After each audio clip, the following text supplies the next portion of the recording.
الحمد للہ رب العالمین والصلاة والسلام علی سید المرسلین اما بعد فاعوذ باللہ من الشیطان الرجیم بسم اللہ الرحمن الرحیم۔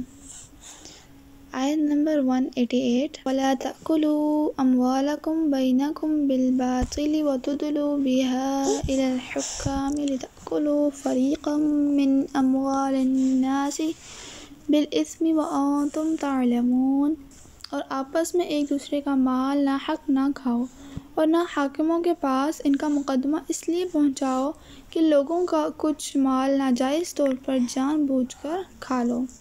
اس آیت میں باطل طور پر کسی کا مال کھانا حرام فرمایا گیا ہے، خواہ لوٹ کر ہو یا چھین کر، چوری سے یا پھر جوئے سے یا پھر حرام تماشوں یا پھر حرام کاموں سے، حرام چیزوں کے بدلے، رشوت سے یا کسی جھوٹی گواہی سے، یہ سب ممنوع اور حرام ہے۔ یہاں ایک بات ہمیں معلوم ہوئی کہ ناجائز فائدے کے لیے کسی پر مقدمہ بنانا اور اس کو حکام تک لے جانا ناجائز اور حرام ہے۔ اسی طرح اپنے فائدے کی غرض سے دوسروں کو نقصان پہنچانے کے لیے حکام پر اثر ڈالنا، رشوتیں دینا بھی حرام ہے۔ لہٰذا ضروری ہے کہ حکام تک رسائی رکھنے والے لوگ اس آیت کو پیش نظر رکھیں۔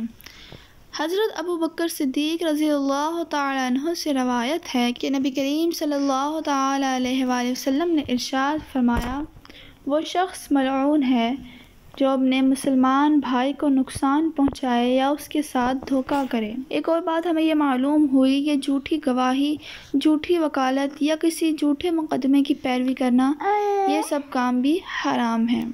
آئی ہوپ کہ اس آیت کی تفسیر آپ کو سمجھ میں آ گئی ہوگی کہ کسی کا ناجائز مال کھانا حرام ہے۔ اسی طرح اپنا فائدہ دیکھنا اور دوسروں کو نقصان پہنچانے کے لیے حکام تک جانا، ان کو رشوتیں وغیرہ دینا، یہ سب کام حرام ہے۔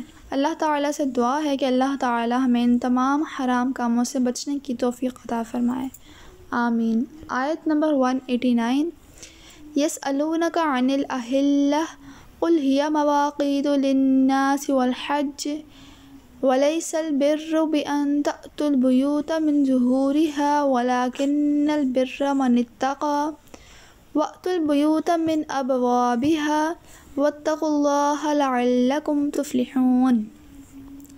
تم سے نئے چاند کے بارے میں سوال کرتے ہیں، تم فرما دو یہ لوگوں اور حج کے لیے وقت کی علامتیں ہیں، اور یہ کوئی نیکی نہیں کہ تم گھروں میں پچھلی دیوار توڑ کر آؤ۔ ہاں، اصل نیک تو پرہیزگار ہوتا ہے، اور گھروں میں ان کے دروازوں سے آؤ اور اللہ سے ڈرتے رہو اس امید پر کہ تم فلاح پاؤ۔ یہ آیت دراصل حضرت معاذ بن جبل رضی اللہ تعالیٰ عنہ اور ایک دوسرے صحابی رضی اللہ تعالیٰ عنہ کے جواب میں نازل ہوئی تھی۔ ان دونوں نے نبی کریم صلی اللہ تعالیٰ علیہ وآلہ وسلم سے چاند کے گھٹنے اور بڑھنے کے متعلق سوال کیا تھا۔ اس کے جواب میں چاند کے گھٹنے اور بڑھنے کے سبب بتانے کی بجائے آپ صلی اللہ تعالیٰ علیہ وآلہ وسلم نے اس کے فوائد بیان فرمائے۔ وہ وقت کی علامتیں ہیں اور انسانوں کے ہزار ہا دینی کام بھی اور دنیاوی کام بھی اس سے منسوب ہیں، مثلاً زراعت، تجارت، لین دین کے معاملات، روزے اور عید کے اوقات، عورتوں کی عدتیں، حیض کے ایام، حمل اور دودھ پلانے کی مدتیں اور دودھ چھڑانے کے وقت، اور حج کے تمام اوقات اسی سے معلوم ہوتے ہیں۔ کیونکہ شروع میں جب چاند باریک ہوتا ہے تو دیکھنے والا یہ جان لیتا ہے کہ ابتدائی تاریخ ہے، اور جب چاند پورا روشن ہوتا ہے تو اسے معلوم ہو جاتا ہے کہ یہ مہینے کی درمیانی تاریخ ہے۔ اسی طرح جب چاند چھپ جاتا ہے تو معلوم ہو جاتا ہے کہ مہینہ اپنے اختتام پر ہے۔ پھر مہینوں سے سال بھر کا حساب ہوتا ہے۔ یہ قسم کی قدرتی جنتری ہے جو آسمان کے صفحے پر ہمیشہ کھلی رہتی ہے، اور ہر ملک، ہر زبان کے لوگ اسے پڑھ سکتے ہیں، یہاں تک کہ ان پڑھ لوگ بھی اسے دیکھ کر اپنا حساب معلوم کر لیتے ہیں۔ یہاں ہمیں جو بات یاد رکھنی ہے وہ یہ ہے کہ بہت سے احکام میں چاند کا حساب رکھنا ضروری ہے، جیسے بالغ ہونے کی عمر کے اعتبار سے، یوں ہی روزہ، عیدیں، حج کے مہینوں اور دنوں کے بارے میں، یوں ہی زکوٰۃ کا حساب لگانا جو کہ چاند کے اعتبار سے ہی ہے۔ اگلے جز میں فرمایا گیا وَلَيْسَ الْبِرُّ، اور یہ کوئی نیکی نہیں۔ زمانہ جاہلیت میں لوگوں کی عادت تھی کہ جب وہ حج کے لیے احرام باندھ لیتے تھے تو اپنے مکان میں اس کے دروازے سے داخل نہ ہوتے تھے۔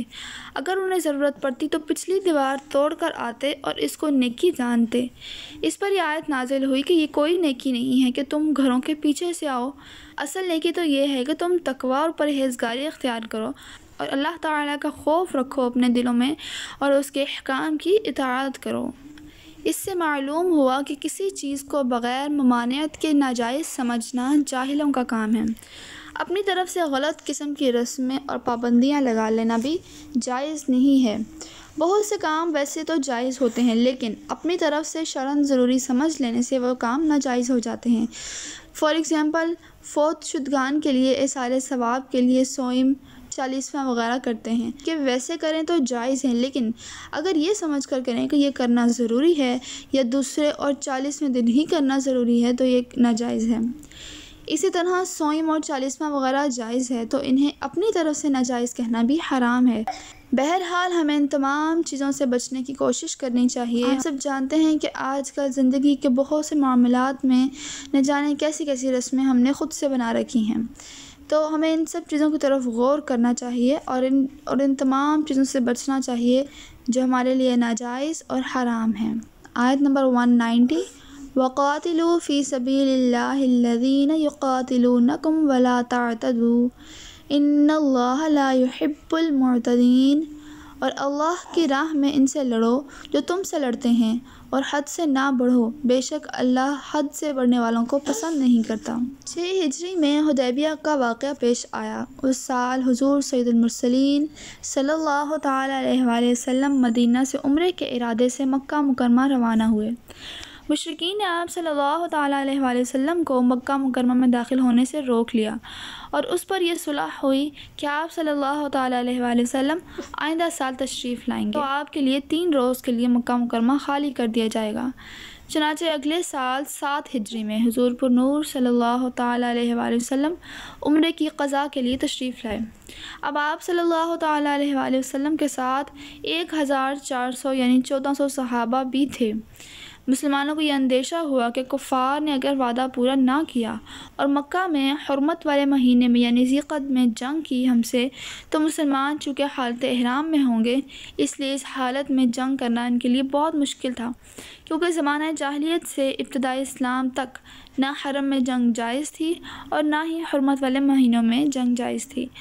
لہٰذا انہیں یہ تردد ہوا کہ اس وقت جنگ کی اجازت ملتی ہے یا نہیں۔ اس پر یہ آیت نازل ہوئی تھی۔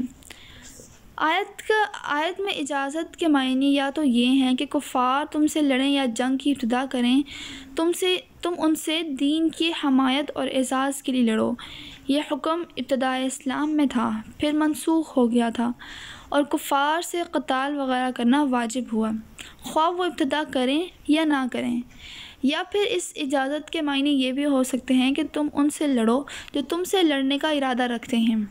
یہ بات سارے کفار کے لیے ہی ہے کیونکہ وہ سب کے سب دین کے مخالف تھے اور مسلمانوں کے دشمن تھے، خواہ انہوں نے کسی وجہ سے جنگ نہ کی ہو، لیکن وہ کسی بھی موقع کو چھوڑنے والے نہ تھے۔ اس کے علاوہ یہ معنی بھی ہو سکتے ہیں کہ جو کافر میدان جنگ میں تمہارے مقابلے پر آئیں اور وہ تم سے لڑنے کی قدرت اور اہلیت بھی رکھتے ہوں تو تم ان سے لڑو، اور اس صورت میں ضعیف، بوڑھے، بچے اور اندھے، بیمار اور عورتیں وغیرہ جو جنگ کرنے کی قدرت نہیں رکھتے اور وہ جنگ میں نہ تو شریک ہیں اور نہ ہی جنگ کرنے والوں کی کسی قسم کی مدد کر رہے ہیں، تو یہ افراد اس حکم میں داخل نہیں ہوں گے اور انہیں قتل کرنا جائز نہیں ہوگا۔